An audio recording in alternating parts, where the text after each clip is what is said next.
Hi everyone, today we're going to talk about Ted Kaczynski, the Unabomber, and his alienated self.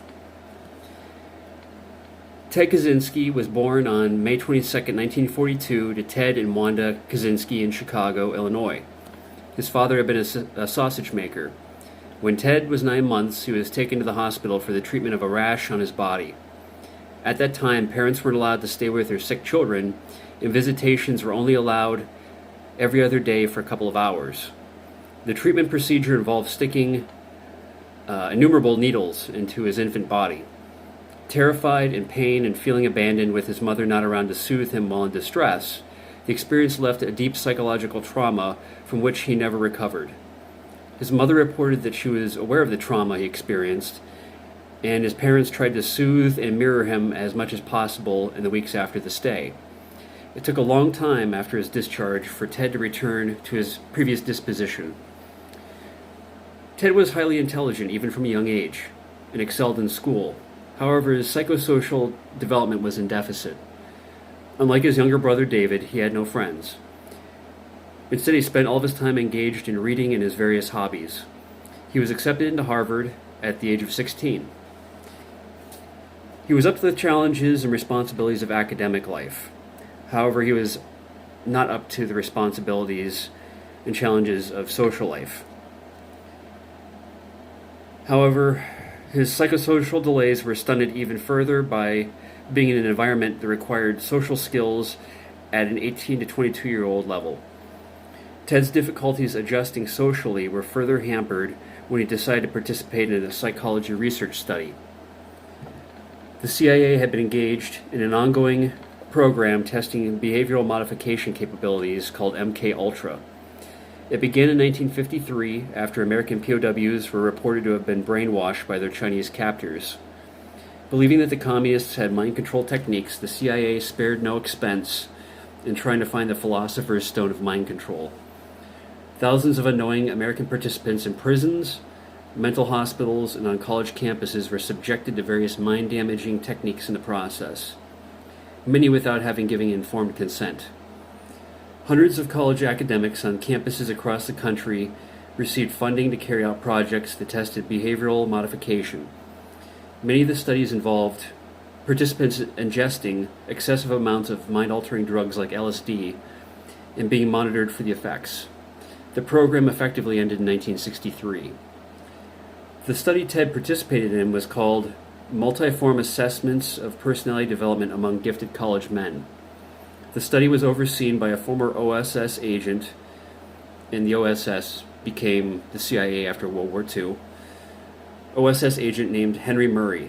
Murray specialized in interrogation techniques during World War II. During his participation in the 3-year study, Ted was subjected to psychological abuse by graduate student researchers who were plants in the study sessions. The abuse typically were verbal attacks, and his reactions were measured as far as blood pressure, heart rate, stuff like that. Ted was only 17 when he first joined the study. Wanda, his mother, was the consenting adult, later regretting having allowed her teenage son to be subjected to weekly abuse when he already had low self-esteem. During his trial many years later, Ted was asked why he remained a participant in the study, if it affected his self-esteem so severely. His reply was, "I wanted to prove that I could take it, that I couldn't be broken." In 1962, Ted graduated from Harvard with a bachelor's degree in mathematics and was accepted into a graduate program at the University of Michigan, Ann Arbor, that same year. He had a teaching fellowship while working on his master's. After getting his master's degree, he studied for his doctorate degree at the University of California, Berkeley. In 1967, he obtained his PhD and was awarded a prize for the best thesis in mathematics that year. He quit the teaching profession 2 years later, however. Ted had grown concerned about the encroachment on personal freedoms through the increasing presence of technology in society. He had been influenced by Jacques Ellul's 1954 book, The Technological Society. He also realized that his chosen career in mathematics would be used to advance innovations in technology. On a subconscious level, Ted associated the trauma he experienced while he was hospitalized as an infant and tested on as a study participant with the newly arising technological society. He began to read books on anthropology and was convinced that the ideal society was a hunter-gatherer one.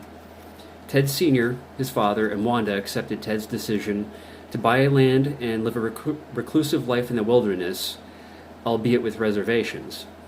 She knew that he preferred being by himself to being around other people, and saw the decision as regressive and escapist. However, Ted's parents respected his decision. In 1971, he and his younger brother David moved to Montana. David, who had studied psychology in college, was taking time off from school. He worked in a zinc smelting factory and was able to obtain a job for Ted as well. Due to Ted's psychosexual deficits, he never had a girlfriend or went on a date while growing up. It is a fair estimation to say that he never had sex either. However, Ted was a deeply lonely person and longed for companionship, especially with women. While working at the factory, he began to date a female coworker. However, she ended their relationship by telling him that she only wanted to be friends. He was devastated by her decision, and his rejection soon turned to anger. To get back at her, Ted wrote dirty limericks about her and posted them around the zinc factory. David confronted him about it and told him to stop posting them. When he ignored David's warnings and posted more limericks, he had Ted fired. In 1973, David had moved away from Montana after he had gotten a job as a high school English teacher in the Midwest. In subsequent years, Ted began to write angry letters to his parents, attacking them for never instilling in him social skills and using his achievements in academia to feed their egos. David tried to mediate by writing Ted letters on their parents' behalf, but to no avail. Ted threatened to cut off all ties with him as well.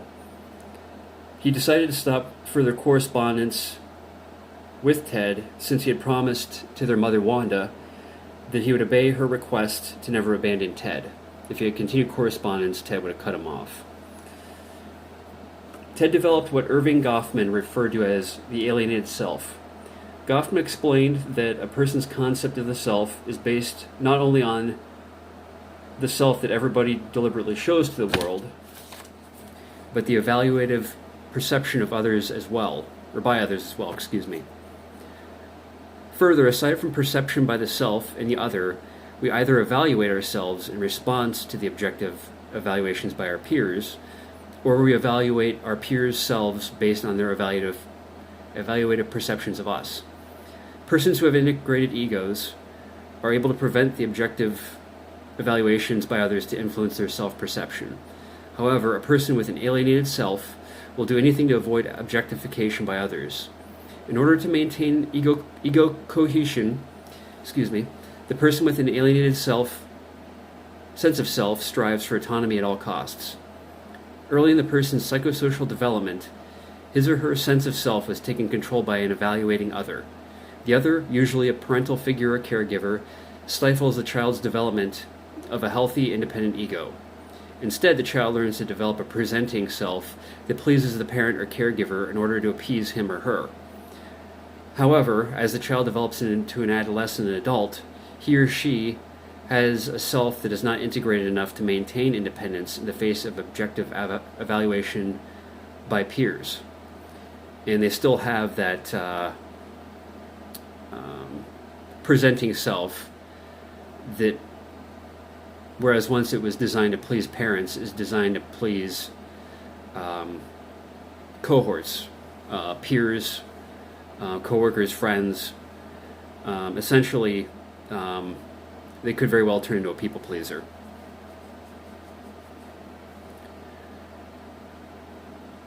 To allow oneself to be evaluated by an objective other would result in the other taking possession of the evaluated person's self as the parent or caregiver once had, rather than allowing the other to effectively determine the person's perception of his or herself.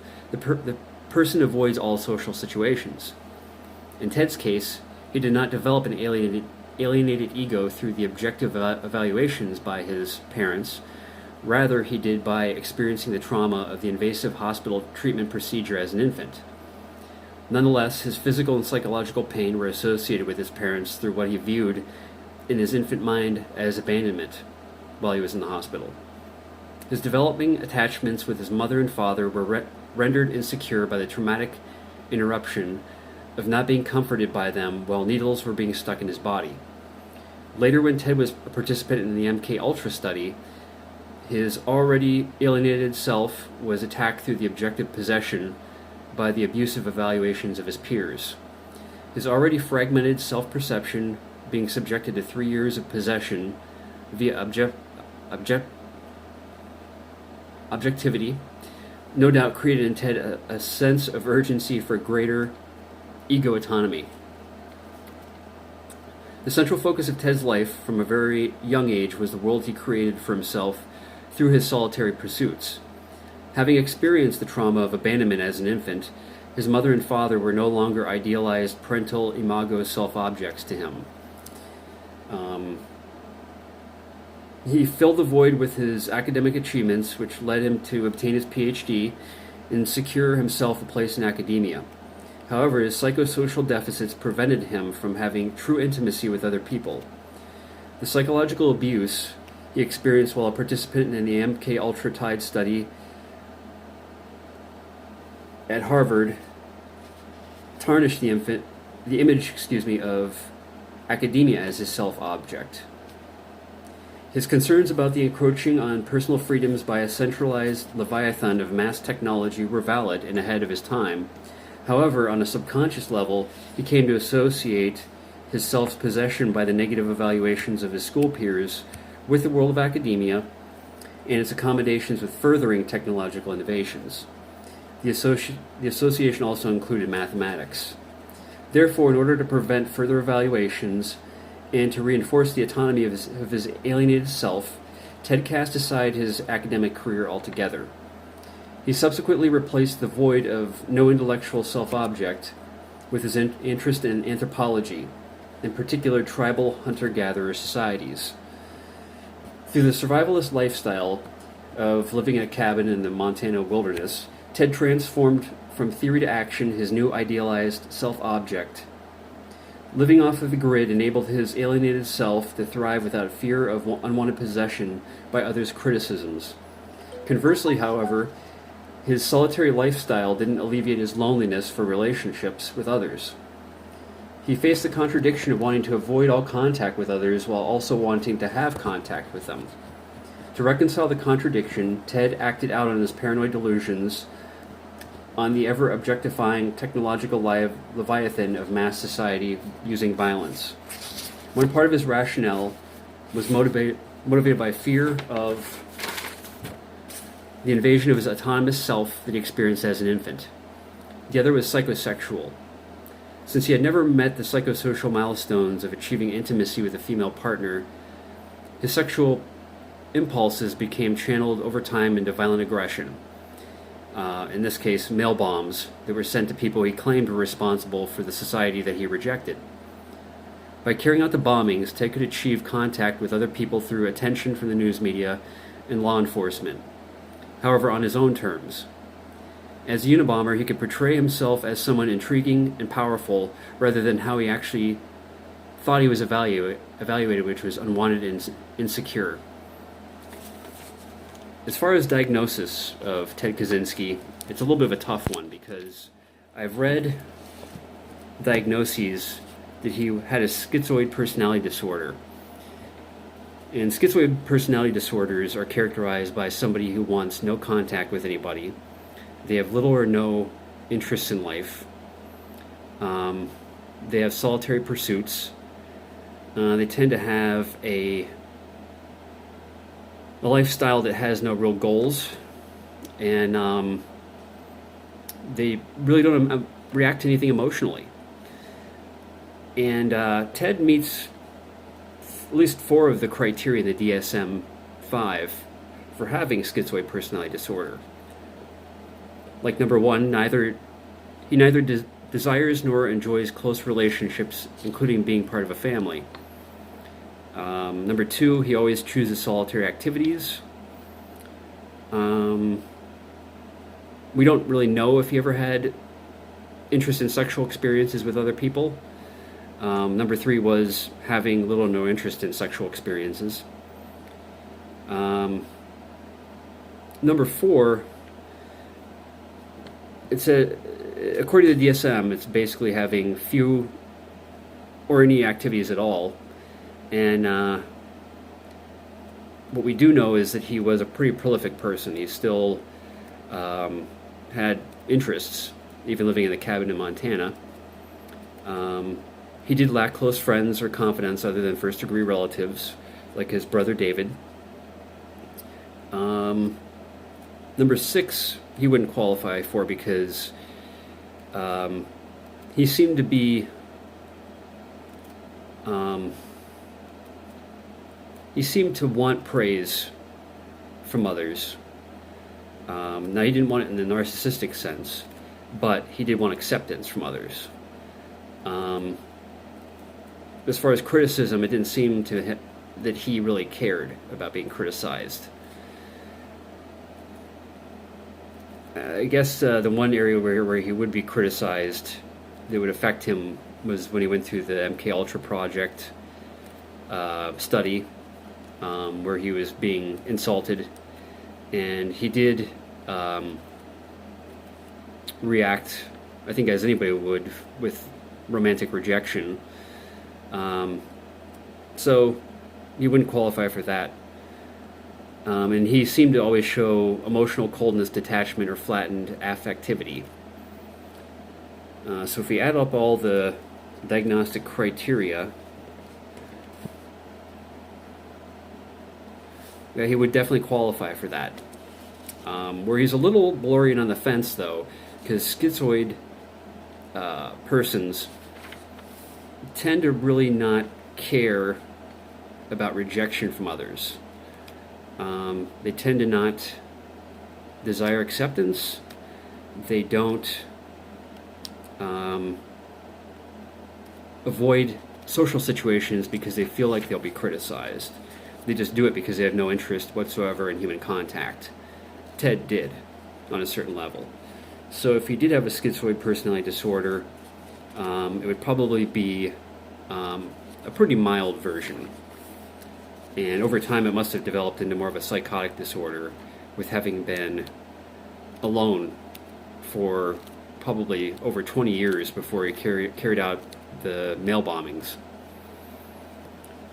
The other theory is he could possibly have avoidant personality disorder, which is basically a pervasive pattern of social inhibition, feelings of inadequacy, and hypersensitivity to negative evaluation, beginning by early adulthood and present in a variety of contexts as indicated by 4 of the following.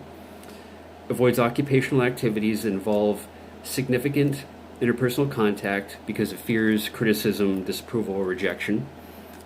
Is unwilling to get involved with people unless certain of being liked.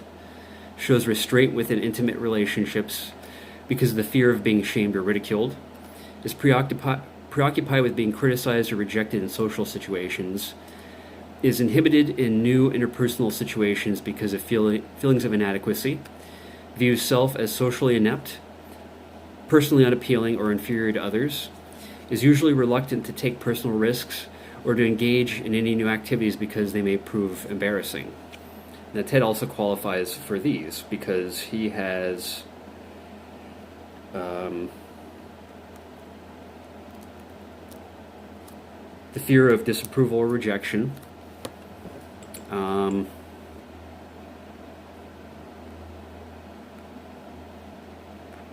We don't know if he was inhibited in new interpersonal situations because of feelings of inadequacy. However, we do know that he had low self-esteem. He did feel inadequate. He also viewed himself as socially inept, personally unappealing, or inferior to others. We don't know if he was reluctant to take personal risks or engage in any new activities because they may prove embarrassing. I mean, he was willing to become a professor, and he was a professor of mathematics for about 2 years at one of the most prestigious colleges in the country. So he was willing to take a risk and make mistakes before his students.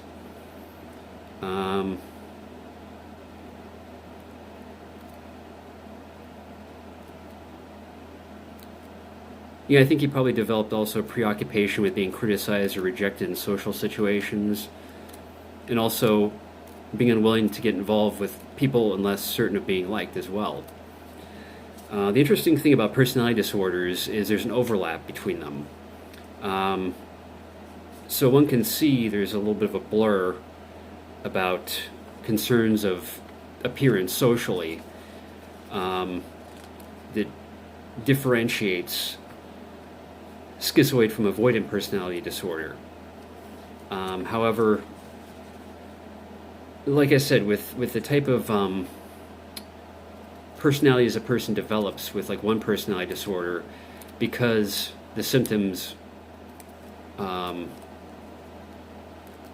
the various disorders are in multiple clusters based on their symptoms, it isn't all that uncommon for a person to, let's say, a criminal to have antisocial personality disorder as well as narcissistic personality disorder, or a person with borderline personality disorder to also have histrionic personality disorder as well.